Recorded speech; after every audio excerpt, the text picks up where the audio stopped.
Ako si Luningning, 28 anyos na, at 5 taon na akong kasal kay Andres. Ang aming pagsasama ay hindi kailanman naging parang litrato sa kasal na naka-frame sa dingding. Hindi, parang mas mahaba at masalimuot na kalsada sa probinsya, paikot-ikot, na biglang nawawala sa likod ng mga punong mangga at bato sa gilid ng daan. Nakatira kami sa isang maliit na bayan sa Bulacan, habang si Andres ay nagtatrabaho gabi-gabi bilang gwardiya sa isang warehouse ng mga palay sa bayan ng San Ildefonso. Ako naman ay nagtatrabaho bilang admin sa isang maliit na salon sa pangunahing kalsada ng bayan, kung saan alam ng lahat kung sino ang nagpagupit kay kanino, pero fin-fein lang na di nila alam. Sabi nga nila, kung di mo alam, edi di mo maririnig. Isang linggo ng hapon, napansin ko ang puting alikabok sa tabi ng aming lumang aparador na gawa sa nara. Akala ko dumi lang iyon, pero nang tumingin ako ng malapitan, may maliliit na butas sa kahoy. Tinik ng anay. Nag-spray kami agad ng pestisidyo, ang amoy, grabe, pang chemistry lab. Nagmaskara ako pero kinabukasan, may bagong mga butas na naman sa ilalim ng mesa sa kusina. Tumawag kami ng mga tao mula sa bayan ng Plaridel para magbigay ng malupit na treatment. Kinailangan naming lisanin ang bahay sa loob ng 1 linggo. Nagbilang ako ng mabilis kung magkano ang magastos sa renta ng bahay sa bayan ng Malolos. Aba, tinakbo ng utang. Sama tayo sa hotel ni Tatay sa Hagonoy, sabi ni Andres. Nakatayo ako parang nilamig ng hangin. Si Tatay si Mang Noli, matangkad, payat, may malamig na mga mata na parang tubig sa ilog sa umaga, bihira kaming magkita. Parang exam palagi siya sa akin, pero hindi ko alam kung anong subject. Ang bahay niya ay nasa isang tahimik na eskinita, may mga bulaklak sa hardin na may kulot na dahon, bawat gamit ay nakaayos ng perpekto na parang may kwento na ayaw magsalita. Nung sinalubong niya kami sa gate, naka-linen shirt siya na naka-roll up ang sleeves, mukha niya parang lumang litrato na may sepia tone. Pasok kayo, maikli ang sabi. Maluwag ang bahay basta wag mo itong punuin ng ingay. Ang kwarto namin ay maliit, mabigat ang pinto at ang sahig ay umiingay. Si Andres, pagod, natulog agad bago ang kanyang gabi ang trabaho. Ako naman, nakaupo sa gilid ng kama, nakikinig sa mga bagong tunog, huni ng kuliglig, tahimik na aso sa malayo, at ang banayad na hininga ng bahay. Para kalmahin ang sarili, isinabit ko ang manipis na kwenta sa aking bukong-bukong, isang maliit na kahinaan ko na nagbibigay sa akin ng lakas, kahit na parang di ito napapansin ng iba. O kaya naman ay akala ko. Pagdating ng gabi, umalis si Andres. Sinubukan kong magbasa pero ang mga letra ay parang dumadaloy. Tapos, may 3 banayad na katok. Luningning, nagluto ako ng sinigang. Kung gusto nyo tara, boses ni Mang Noli, malumanay at tila may pag-iingat. Sa kusina, may nakahandang kaldero ng sinigang, tinapay na may malutong na crust, at mangkok ng asin na may halo-halong pampalasa. Umupo ako sa tapat niya, kumain kami ng tahimik. Sa unang mga kutsara, naramdaman ko ang titig niya, hindi tama, parang maestro na sinusukat ang sukat ng tabla gamit ang mata lang. Kitang-kita ang mga ugat sa kanyang kayumangging mga kamay na hindi ko dapat napansin, pero nakita ko. Hindi ba nakakagulat dito? Tanong niya. Bago pa lang ito, sagot ko, hindi sigurado. Dito, walang nangangagat, ngiti niya ng bahagya. Umuwi ako pero hindi ako nakatulog. Nasa isip ko pa rin ang titig na iyon. Malamig, mapanuri, pero may init na parang sikat ng araw na nakatago. Sa umaga, maaga akong bumangon. Naka-light cotton na nightgown at tsinelas, nakatali ang buhok ko ng satin ribbon sa kulay peach. Pumasok ako sa kusina para magtimpla ng kape sa takure. Nasa mesa na si Mang Noli, nagbabasa ng lokal na dyaryo ng Bulacan. Nang mapansin niya ako, mabilis niyang itinago ang tingin sa dyaryo. Napula ako. Pinakuluan ko ang kape habang nararamdaman ko ang titig niya sa likod ko. Nang lumingon ako, abala na siya sa pag-inom ng tsaa na para bang wala nang nangyari. Para hindi lang nakatayo, tinulungan ko siyang maglinis. Naka-fitted na t-shirt ako, shorts na gawa sa lino, at paborito kong tsinelas na may maliliit na laso. Maliit na kasiyahan para sa isang babae na mahilig sa magagandang detalye. Habang nililinis ko ang hallway, lumabas si Mang Noli mula sa kanyang maliit na workshop na amoy dagta. Napatingin siya sa aking bukong-bukong kung saan kumikislap ang kwentas, pagkatapos ay tiningnan niya ang aking mga tuhod. Parang may tumusok sa dibdib ko. Dahan-dahan akong tumayo para hindi madulas. Nagkatinginan kami. Nagkumpas ang kanyang panga at dumaan siya nang walang salita. Naiwan akong may nanginginig na mga daliri habang hawak ang mop at ang tubig sa sahig ay parang manipis na lawa kung saan pwedeng madulas. Nagpatuloy ang gabi. Pagbalik ni Andres mula sa trabaho, kumain siya ng mabilis at agad na nahiga sa kama. Naiwan akong nag-iisa sa sala, ang telebisyon ay nagmumura ng mga palabas na wala akong pakialam. Ang lumang orasan sa dingding ay tumutunog bawat segundo para bang mga lihim na unti-unting lumalabas. Biglang pumasok si Mang Noli ng tahimik at umupo sa kabilang dulo ng sofa, mga kamay niya nakatiklop sa kandungan. 2 palad ang pagitan namin, sapat para hindi kami magkadikit, pero hindi rin malayo. "Namimiss mo ba ang Bulacan?" tanong niya. Mahina akong ibinulong. "Medyo maganda na nandito ka," lumambot ang kanyang tinig. Naramdaman kong bumilis ang tibok ng puso ko. Ako'y isang may bahay na may asawa, ngunit sa kanyang presensya, para akong isang lihim na bulaklak na biglang namukadkad. Pinatay ko ang telebisyon at naglakad pa uwi sa kwarto, para bang isinasara ko ang isang libro sa maling pahina.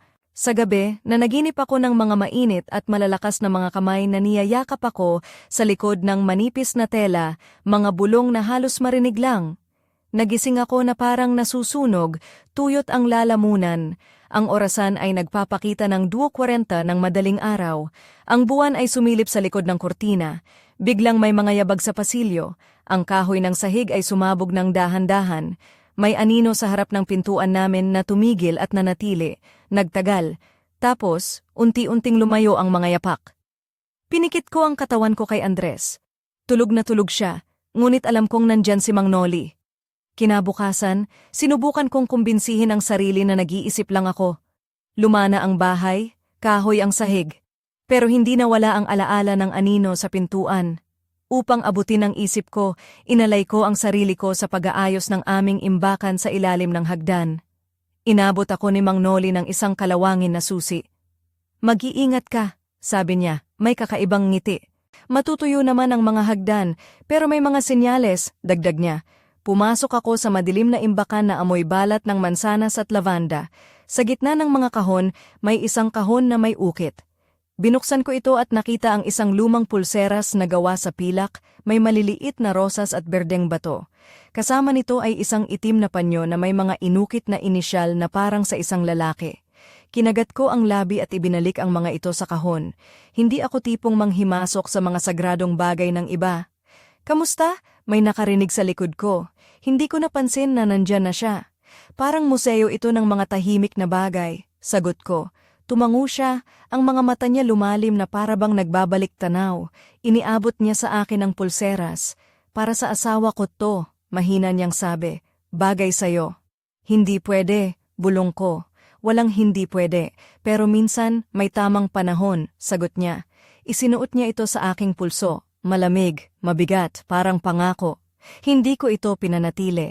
Iniwang ko lang sa estante, pero nanatili ang pakiramdam nito sa balat ko.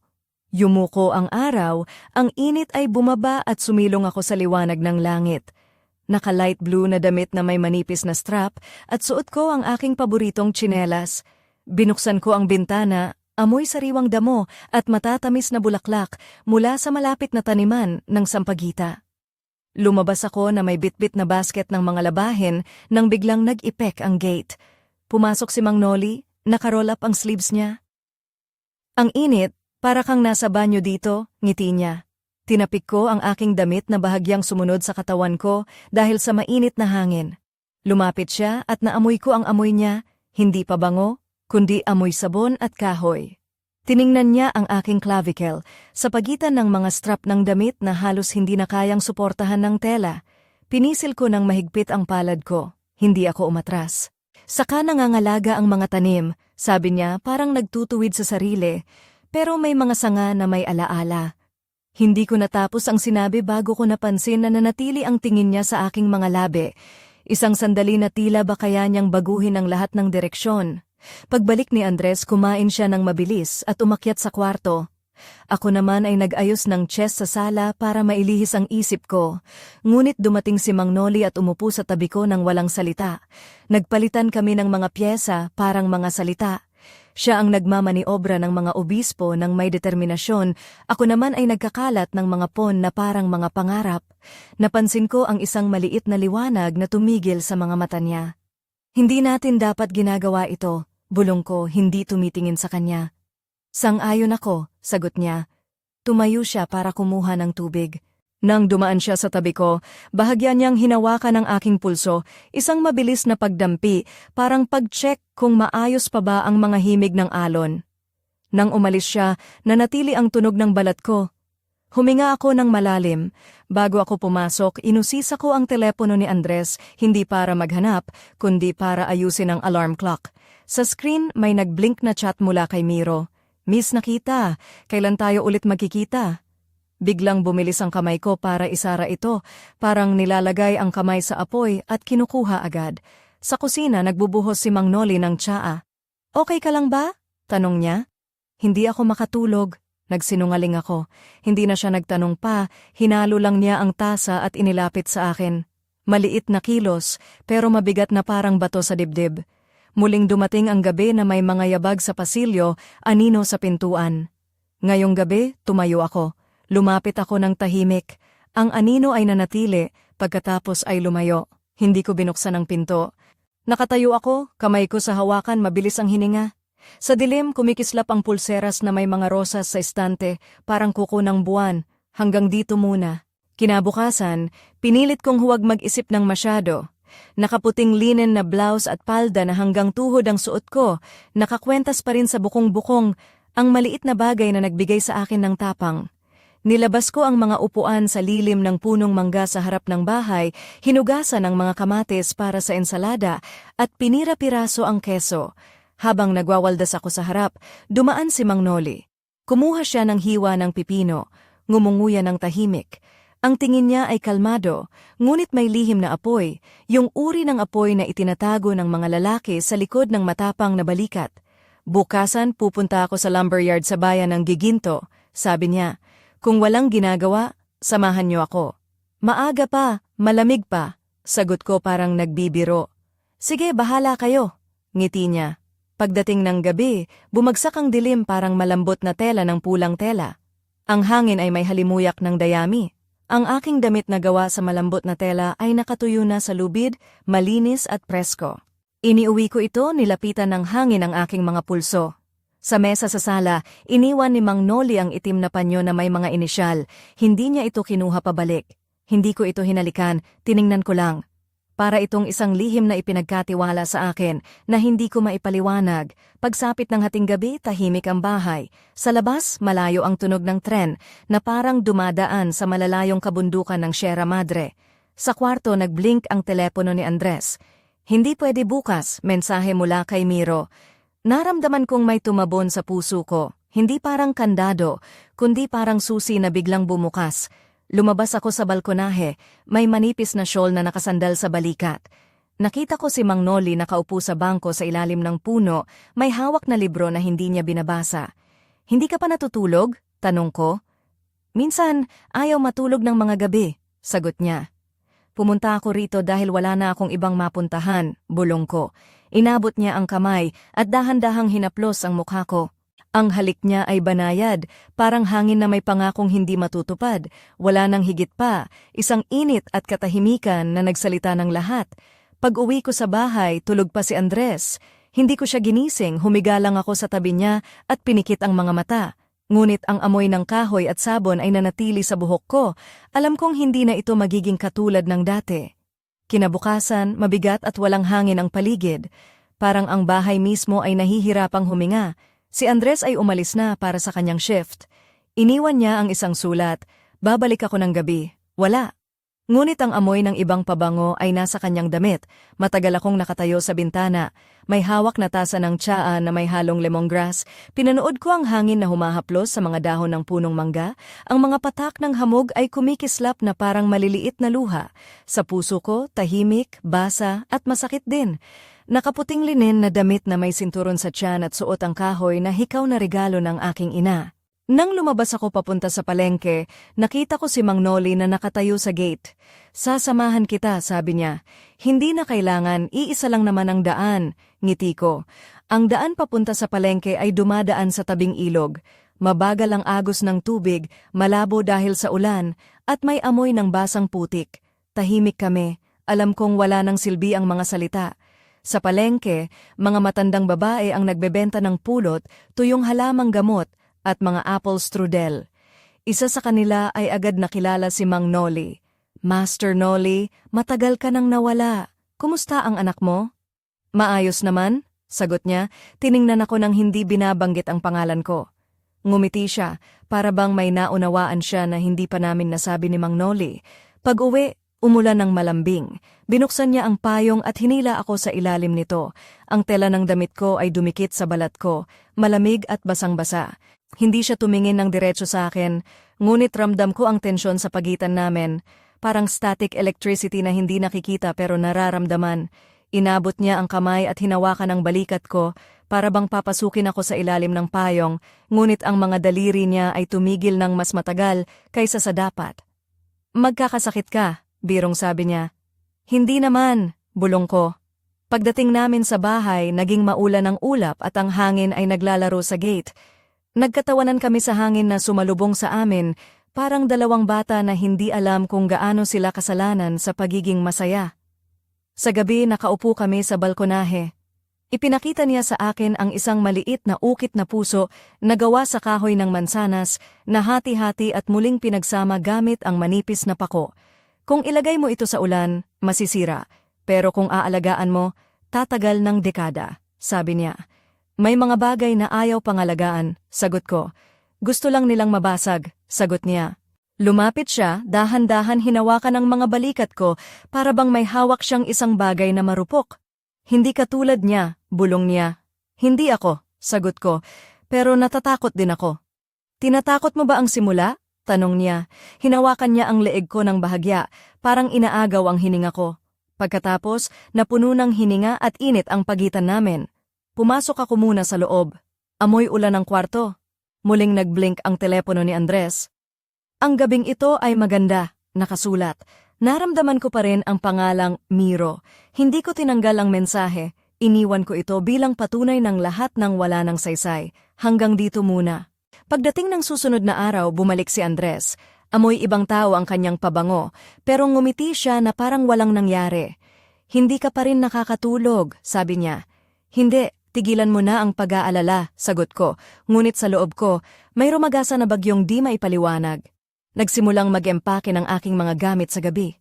Sa bulsa ng aking damit, nahawakan ko ang pulseras na may maliliit na rosas, yung regalo ni Mang Noli.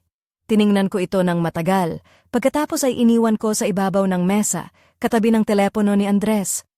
Hayaan mong ito ang magpaalala na hindi lahat ng kumikislap ay malinis, bulong ko. Umakyat ako sa kama at umiyak, hindi dahil sa sakit, kundi dahil sa pagod. Ang puso ay parang may limitasyon sa bigat na kaya nitong dalhin. Tahimik na pumasok si Mang Noli. Aalis na kayo? Tanong niya. Opo, sagot ko. Pero may maiiwan ba? Inabot niya ang itim na panyo na may mga inisyal. Hindi dapat, sagot ko. Para pa rin sa alaala. Kung dito man magiging mas mabigat, sabi niya, isiniksik ko ang panyo sa bag. Hindi siya nagsabi ng paalam, ngunit sabi niya, kung babalik ka makikilala ka ng mga tanim. Lumabas ako, amoy dagta at basang lupa ang hangin. Ang bawat bato sa kalsada ay tila testigo. Hindi ako lumingon dahil alam kong nandoon siya, nakaupo sa ilalim ng puno, nagmamasid. Sumakay ako sa tren papuntang Manila, mag-isa sa compartment, may daladalang maleta at bag, kung saan nakatago ang itim na panyo ni Mang Noli. Hinaplos ko ito na para bang naririnig ko ang kanyang tinig. Habang papalayo ang bundok ng Sierra Madre sa bintana, ang ulap ay nagkakahiwa-hiwalay, at ang mga puno ay yumuko na parang mga saksi sa isang lihim na hindi kailanman sasabihin. Pagdating sa aming apartment sa Quezon City, amoy ng kemikal mula sa disinfection ang sumalubong. Malinis, malamig, ngunit walang buhay. Ang mesa ay bakante, at ang sahig ay kung saan walang kapayapaan. Umupo ako sa sofa, itinakip ang mukha sa mga kamay, at pinakawalan ang luha na dumaloy sa itim na panyo sa aking kandungan. Tahimik itong sumisipsip, tulad ng ginawa niya noon. Hapon na nang dumating si Andres. Pumasok siya ng palihim, walang sala. Nagkatinginan kami at sa sandaling iyon ay naunawaan ko, wala nang galit o pag-ibig, tanging ugali at kawalan. Babalik ka ba? Tanong niya. Hindi ko alam, sagot ko. Ibinaba niya ang mga susi, inalis ang sapatos. Sige na, wag na tayong mag-away. Lahat ay lilipas, sabi niya. Hindi, kalmado kong sagot. Gaano nakatagal ito? Tanong niya, ngumiti ngunit walang laman ang mga mata. May halaga ito para sa akin, bulong ko. Tahimik siya, huminga ng malalim.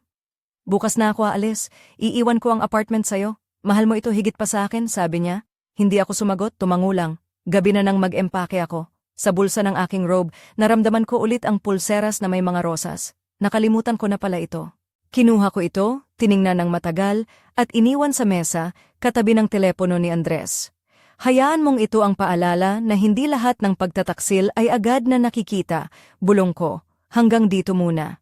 Lumipas ang 1 linggo, isang gabi, habang papalubog ang araw sa likod ng mga puno sa aming bakuran, may dumating na sulat sa aming mailbox.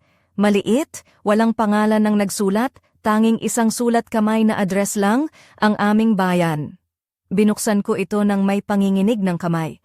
Sa loob may litrato ng aming taniman sa likod ng bahay, kung saan kami ni Mang Noli ay madalas umupo. Sa tabi nito isang sanga ng ubas na muling namumulaklak. Narito ako. Kung babalik ka, makikilala mo ako. Nakasulat sa sulat. Nanginig ang mga daliri ko. Ngumiti ako habang may luha sa mga mata. Inilagay ko ang larawan sa aparador at matagal akong nakatingin dito. Pagkatapos, lumabas ako sa balkon, habang ang ingay ng bayan ay unti-unting bumababa. Ang mga tao ay pauwi na, ang buhay ay tuloy pa rin. Ngunit sa dibdib ko, may kakaibang damdamin. Hindi takot, hindi pagkakasala, kundi isang mahina ngunit matatag na alingawngaw ng isang bagay na ayaw mamatay. Pumikit ako at naalala ang amoy ng kahoy at sabon, hininga ang hangin ng aking buhok at sa malayong bahagi ng isip ko, narinig ko ang malambing na tunog ng pulseras sa aking bukong-bukong, hindi dahil sa bigat, kundi dahil sa alaala. Hindi ko pa alam kung babalik ba ako sa aming bayan, ngunit alam ko na ang ilang kwento ay hindi nagtatapos. Sila ay natututo lamang na huwag matakot sa kanilang simula, hanggang dito muna. Humigop ako ng kape sa maliit kong kubo sa San Pablo, Laguna. Ang hangin ay malambot, may halimuyak ng niyog at bagong giling na kape. Nakaputing blouse ako na may bahagyang see-through na tela na may mga burda sa balikat at suot ko ang aking paboritong tsinelas na gawa sa abaka, may maliit na laso sa likod. Ang buhok ko ay nakatali ng magandang satin ribbon na kulay rosas na alaga ng bawat paggalaw. Narito ako, malayo sa abala ng lungsod at sa mga tagpong puno ng lihim na bumalot sa buhay ko sa Bulacan, ngunit ang puso ko ay hindi mapakali. Isang araw, habang nagpapahinga sa lilim ng punong mangga sa aming bakuran, may kumatok sa pintuan. Isang binatang nakabarong Tagalog, may matang malalim at maitim, dahan-dahang ngumiti. Magandang araw po, Miss Luningning. Ako po si Marco, taga-ibang bayan. Bati niya ng may halong kaba. Napansin ko ang kanyang simpleng relo at ang kwintas na may maliit na krus na nakatago sa loob ng kanyang barong. May kakaibang aura siya, parang may dala siyang kwento. Pumasok ka, anyaya ko.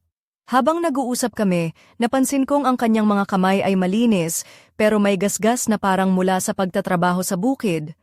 Sinabi niya na naghahanap siya ng trabaho bilang tagapangalaga ng taniman. Habang nagkukwentuhan, napansin kong palihim siyang nakatitig sa kwenta sa aking bukong-bukong, ang maliit na pulseras na palagi kong isinusuot. Napangiti ako sa sarili. Alam mo, Marco, minsan may mga bagay tayong hindi maintindihan, pero ramdam natin, sabi ko, habang iniabot ko sa kanya ang isang tasa ng tsaa. Oo nga po, miss, sagot niya ng may pagkamangha. Ngunit habang tumatagal, naramdaman kong may lumalalim na tensyon sa hangin, isang bagay na hindi kayang takasan ng mga salita. Hindi ko alam kung paano ito magtatapos, ngunit ramdam ko may bagong kabanata na nagsisimula. Hanggang dito muna. Isang gabi, habang nakaupo ako sa balkonahe ng aming bahay sa San Pablo, pinagmamasdan ang mga bituin na kumikislap sa kalangitan, biglang may kumatok sa pintuan. Ang hangin ay malamig, nagpapasok ng amoy ng mga bulaklak na namumulaklak sa paligid. Bumukas ako ng dahan-dahan at nakita ko si Marco, nakasuot ng simpleng puting polo at maong, may dalang maliit na kahon na yari sa kahoy. Miss Luningning, Pasensya na sa abala, mahina niyang sabi. May dala po akong regalo para sa inyo. Nilapag niya ang kahon sa mesa at binuksan ito. Sa loob ay isang maliit na kahoy na puso, may ukit na mga dahon at bulaklak, parang ang puso mismo ay nabuhay mula sa aming taniman. Gawa ito ng tatay ko, paliwanag niya, para ipaalala na kahit sa malayo, may mga bagay na nananatili. Napangiti ako, at napatingin sa kanyang mga mata, may halong pag-asa at pangamba. Habang hawak ko ang kahon, naramdaman ko ang hangin na dahan-dahang humaplos sa aking balikat, parang may lihim na bumabalik sa akin mula sa nakaraan. Salamat Marco, bulong ko, parang may mga kwento na hindi natin kayang iwanan. Ngunit habang nagkukwentuhan kami, may narinig akong yabag sa likod namin. Lumingon kami at sa dilim ng gabi, may isang anino na tumititig sa amin mula sa malayo.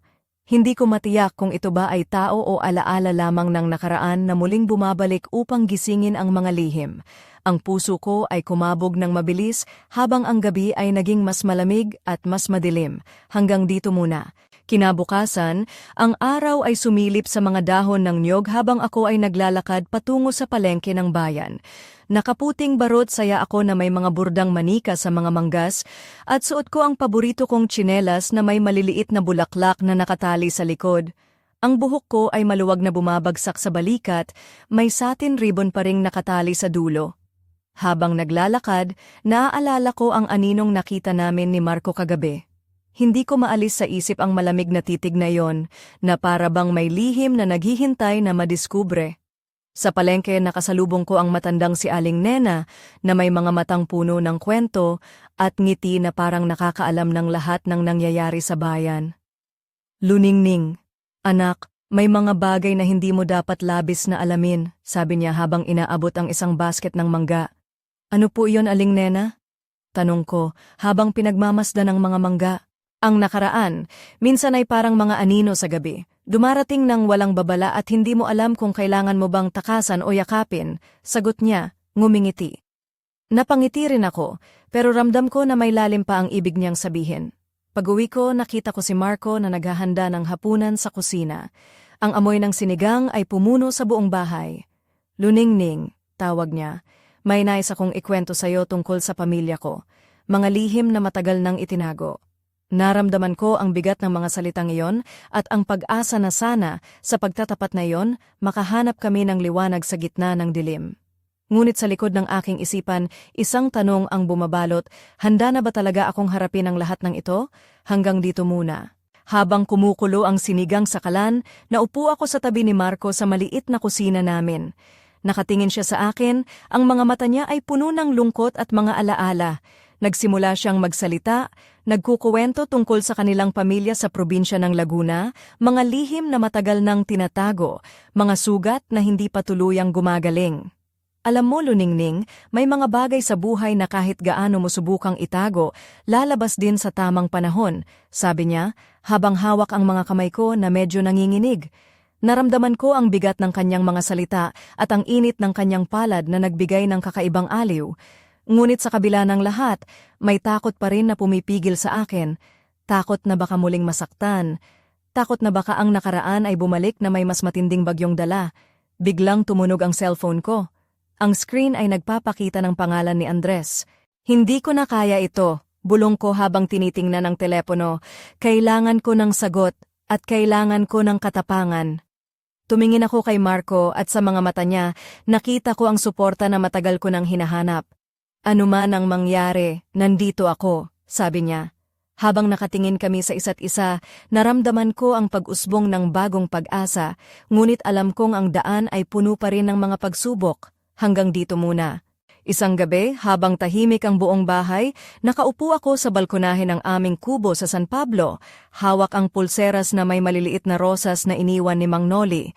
Ang hangin ay malamig, dumadaloy sa paligid na may halimuyak ng niyog at mga bulaklak. Pumasok si Marco, dala ang isang lumang kahon na yari sa kahoy. Binuksan niya ito at sa loob ay isang lumang larawan. Ako at si Andres, nakangiti sa isang maulap na araw sa Bulacan, nakatayo sa tabi ng aming lumang bahay. Hindi lahat ng kwento ay natatapos, bulong niya. May mga lihim na kailangang tuklasin at may mga sugat na kailangang paghilumin. Tiningnan ko ang larawan, ang mga alaala ng nakaraan ay bumalik, ang mga gabi ng pangungulila, ang mga lihim na pagtingin, ang mga pangakong binitiwan ngunit di natupad. Handa na akong harapin ang lahat, sabi ko.